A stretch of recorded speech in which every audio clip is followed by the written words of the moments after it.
Shalom teman-teman semuanya, selamat datang di Ibadah Online Victory Kids. Sebelum memulai ibadah kita pada hari ini, mari kita berdoa dulu. Tuhan, terima kasih telah memberikan kesempatan pada kami Tuhan. Biarlah hari ini kami bisa beribadah memuliakan nama-Mu ya Tuhan. Biarlah dari awal, pertengahan hingga akhir Engkau sertai kami ya Tuhan. Terima kasih Tuhan Yesus, haleluya, amin. Mari memuji Tuhan.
Teman-teman semuanya, setelah kita sudah memuji Tuhan, sekarang kita akan mendengarkan firman Tuhan.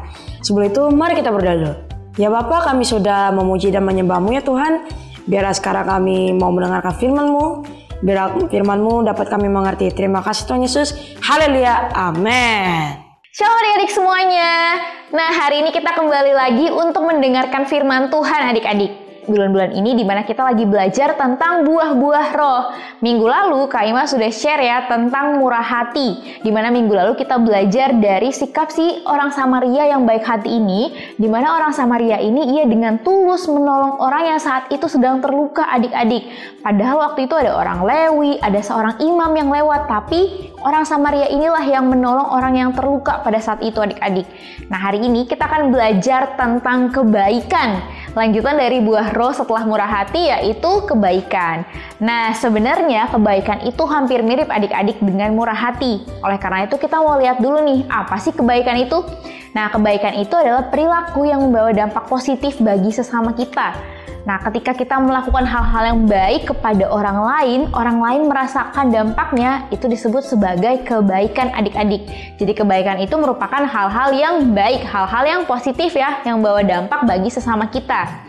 Nah, sekarang kakak punya pertanyaan nih. Emangnya kenapa sih kak kita tuh harus melakukan kebaikan? Tujuannya tuh buat apa sih? Nah, kakak mau ajak adik-adik untuk kita buka satu ayat di Efesus 5 ayat 8-9.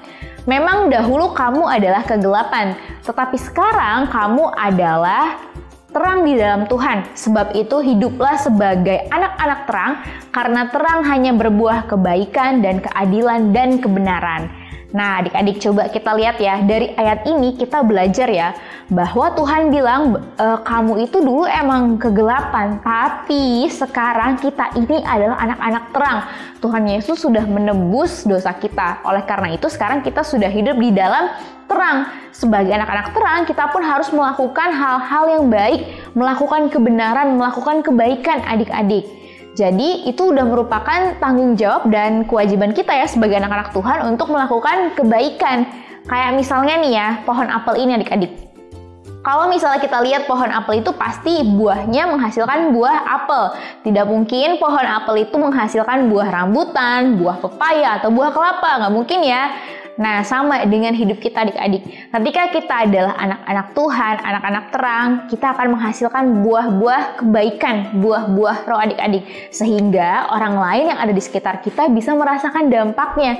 Bisa merasakan bahwa, oh ternyata ini loh sikap sebagai anak-anak Tuhan, sikap anak-anak terang itu melakukan kebaikan, melakukan hal-hal yang baik. Nah, sekarang kita mau lihat nih adik-adik ya.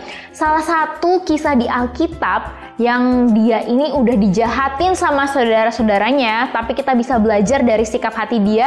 Dia ini justru melawan kejahatan dengan kebaikan adik-adik. Yaitu kita mau lihat kisahnya dari si Yusuf. Nah, ayatnya ini ada di Kejadian 50 ayat 15. Ketika saudara-saudara Yusuf melihat bahwa ayah mereka telah mati, berkatalah mereka, boleh jadi Yusuf akan mendendam kita dan membalaskan sepenuhnya kepada kita segala kejahatan yang telah kita lakukan kepadanya. Nah, di ayat ini kita lihat ya adik-adik ya. Jadi waktu itu kakak-kakaknya ini, saudara-saudaranya si Yusuf ini, dia tuh lagi bingung nih. Dia tuh lagi mikir, kayaknya Yusuf nih adik kita, dia tuh bakal dendam deh sama kita. Kayaknya dia bakal balas apa yang telah kita perbuat deh dulu sama kita. Kita lihat nih ya di ayat selanjutnya. Tetapi Yusuf berkata kepada mereka, janganlah takut, sebab aku inikah pengganti Allah? Memang kamu telah mereka-rekakan yang jahat terhadap aku, tetapi Allah telah mereka-rekakannya untuk kebaikan dengan maksud melakukan seperti yang terjadi sekarang ini, yakni memelihara hidup suatu bangsa yang besar. Jadi janganlah takut, aku akan menanggung makanmu dan makan anak-anakmu juga. Demikianlah ia menghiburkan mereka dan menenangkan hati mereka dengan perkataannya. Wah, adik-adik, kita bisa belajar dari sikap hatinya Yusuf ketika dia dijahatin sama saudara-saudaranya. Pada akhirnya Yusuf menjadi orang yang sukses, menjadi pemimpin di Mesir. Tetapi dia nggak lupa diri. Dia tidak membalaskan kejahatan yang dulu dilakukan oleh kakak-kakaknya. Dimana dulu kakak-kakaknya ini sangat jahat ya adik-adik ya. Kita tahu ceritanya bahwa Yusuf ini dijual, dibuang, dijual ke Mesir untuk dijadikan sebagai seorang budak adik-adik. Nah, di sini kita lihat bahwa Yusuf ini mempunyai sikap hati yang sangat baik ya. Dia justru tidak membalaskan kejahatan dengan kejahatan, tetapi justru Yusuf ini membalas kejahatan dengan kebaikan hatinya. Di sini dikatakan bahwa emang sih kamu telah melakukan yang jahat terhadap aku. Si Yusuf ngomong nih ke kakak-kakaknya. Tetapi justru Allah telah melakukannya untuk kebaikan. Untuk kebaikannya si Yusuf adik-adik. Jadi ada hal yang baik yang Tuhan kerjakan dalam kehidupan Yusuf sekalipun dia dijahatin sama kakak-kakaknya. Dan akhirnya Yusuf pun dia menanggung kehidupan kakak-kakaknya, bahkan dikatakan kehidupan sampai anak dari kakak-kakaknya. Wah, luar biasa ya adik-adiknya. Yusuf mempunyai sikap hati yang sangat besar, sikap hati yang baik. Bahkan ada di ayatnya nih ya, Roma 12 ayat 21, firman Tuhan, janganlah kamu kalah terhadap kejahatan, tetapi kalahkanlah kejahatan dengan kebaikan.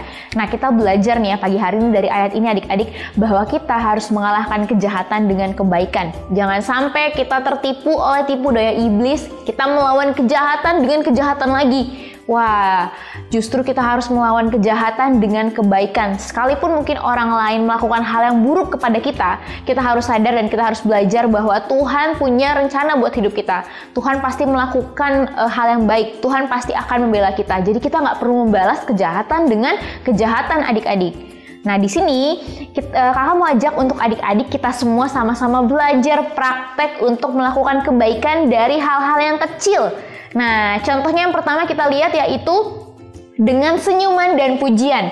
Nah, ini mungkin hal yang terlihat sepele adik-adik, tapi kalau misalnya kita melakukan ini, kakak percaya orang-orang di sekitar kita pasti akan merasakan kebaikan yang kita lakukan.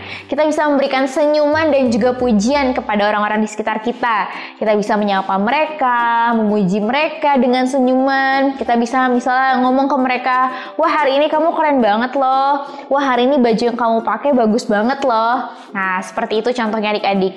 Terus juga kita juga bisa belajar untuk mendengarkan cerita mereka. Ketika teman kita bercerita, kita mau belajar untuk menjadi seorang pendengar yang baik. Jangan kita ngekat mereka ketika mereka lagi ngomong. Justru kita harus belajar untuk mendengarkan apa yang mereka omongkan, mendengarkan apa yang mereka ceritakan. Terus kita juga bisa memberikan semangat nih adik-adik kepada orang lain. Misalnya teman kita nih ya, ternyata nilai ulangan matematikanya belum mencapai KKM, belum tuntas. Nah, kita sebagai seorang teman, kita bisa memberikan semangat, motivasi kepada dia supaya dia makin rajin belajar.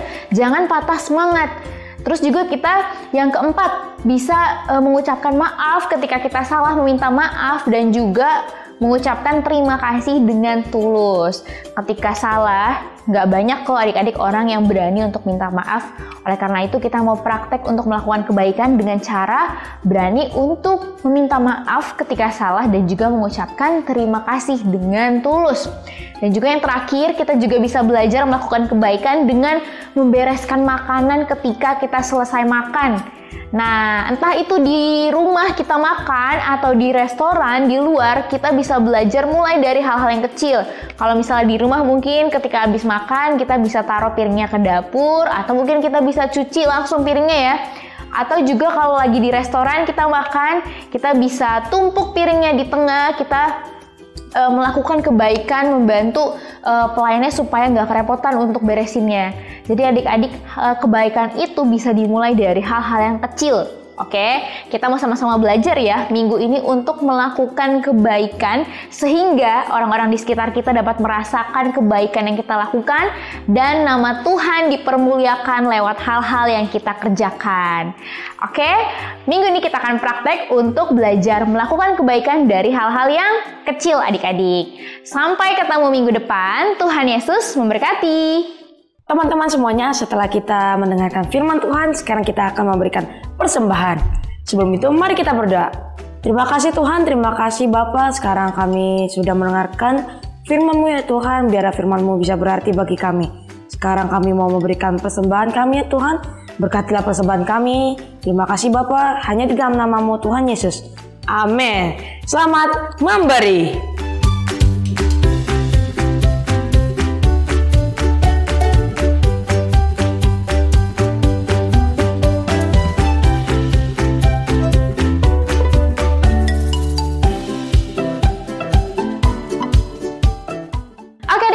semuanya, kita sudah tiba di penghujung ibadah Victory Kids pada pagi hari ini. Dan adik-adik jangan lupa ya untuk kita sama-sama ingat kembali firman Tuhan yang sudah kita dengar pagi hari ini. Kita belajar untuk melakukan kebaikan mulai dari hal-hal yang paling kecil. Yuk kakak ajak untuk kita semua untuk melakukan kebaikan mulai dari yang paling kecil, entah itu dalam keluarga atau mungkin di sekolah, di rumah kita, dimanapun kita berada kita bisa melakukan kebaikan. Yuk adik-adik kita sama-sama berdoa. Bapa, terima kasih Tuhan untuk pagi hari ini. Kami bersyukur Tuhan untuk firman-Mu. Tadi kami sudah memuji menyembah Engkau dan kami juga sudah mendengarkan firman Tuhan. Biarlah Tuhan Yesus firman yang sudah ditaburkan di dalam hati dan pikiran kami boleh bertumbuh subur Tuhan dan berbuah lebat Tuhan. Dan kami juga boleh mempraktekkan Tuhan minggu ini kami mau belajar untuk melakukan kebaikan mulai dari hal-hal yang paling kecil ya Tuhan. Sehingga nama-Mu dipuji, nama-Mu dipermuliakan Tuhan lewat kebaikan yang kami lakukan ya Bapa. Terima kasih ya Tuhan, kami serahkan sepanjang hari ini ke dalam tangan-Mu Tuhan. Di dalam nama Tuhan Yesus kami sudah berdoa dan mengucap syukur. Haleluya. Amin. Selamat hari Minggu, Tuhan Yesus memberkati.